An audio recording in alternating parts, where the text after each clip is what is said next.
စစ်သားတယောက်ဟာမတော်တဆဆိုသလိုမြေမြုပ်မိုင်းတစ်ခုကိုနင်းမိသွားပါလေတော့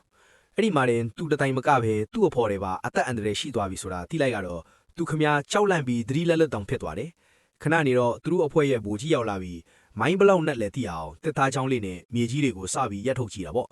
ကြည်ရင်ကြည်ရင်နဲ့မှအဲ့ဒီမိုင်းကအကြီးကြီးဖြစ်နေပြီးဖြုတ်ဖို့လည်းမဖြစ်နိုင်တော့ဘူးဆိုတာသိလိုက်ရတယ်အဲ့ဒီမှာတင်ဗိုလ်ကြီးကတခြားစစ်သားတွေကိုအကုန်နှောက်ဆုတ်ခိုင်းလိုက်ပြီးမိုင်းနှင်းထားတဲ့စစ်သားကိုတော့တစ်ခုနှစ်ခုသုံးလူရေတွက်တဲ့အချိန်မှာခြေထောက်ကိုကြွလိုက်ဖို့ပြောလိုက်တယ်။ဗိုလ်ကြီးကအဲ့ဒီစစ်သားနေရာမှာတူကိုယ်တိုင်အစားထိုးပြီးနင်းဒီသူ့တပည့်ကိုကယ်ဖို့ကြိုးစားတာပေါ့။ဗိုလ်ကြီးညွန့်ကြားတဲ့အတိုင်းစစ်သားကခြေထောက်ကိုကြွလိုက်တဲ့အချိန်မှာပဲဗိုလ်ကြီးကအမြန်ဆုံးအစားထိုးနင်းလိုက်နိုင်ခဲ့တယ်။ဗိုလ်ကြီးဟာသူ့တပည့်အသက်ကိုကယ်နိုင်ခဲ့ပြီမဲ့အခုတော့သူ့အသက်ကအန္တရာယ်ထဲရောက်သွားပြီပေါ့။ရုတ်တရက်ဆိုသလိုဗိုလ်ကြီးကဟန်ချက်ပြစ်ပြီးခြေထောက်တစ်ဖက်ကမိုင်းပေါ်ကနေလွတ်ထွက်သွားပါလေတော့။အဲ့ဒါကိုမြင်လိုက်ရတဲ့ယူတွေအားလုံးတွားပြီးဆိုပြီးထိတ်လန့်တုန်လှုပ်ကုန်တာပေါ့။ဒါပေမဲ့ဗိုလ်ကြီးကတော့မိုင်းပေါ်မှာဟိုခုံဒီခုံတောင်လှုပ်ပြနေသေးတယ်။ထူးဆန်းတာကအဲ့ဒီမိုင်းကြီးကပောက်ကွဲမသွားဘူးဗျ။ဘာလို့လဲဆိုတော့အဲ့ဒီမိုင်းကအစကတည်းကဖြုတ်ထားပြီးသားအစုပ်ကြီးမို့လို့ပါ။ဗိုလ်ကြီးကသူ့တပည့်တွေကိုဆေးနောက်ပြီးဆေးထိုးလိုက်တာပဲဖြစ်ပါတော့တယ်ခင်ဗျာ။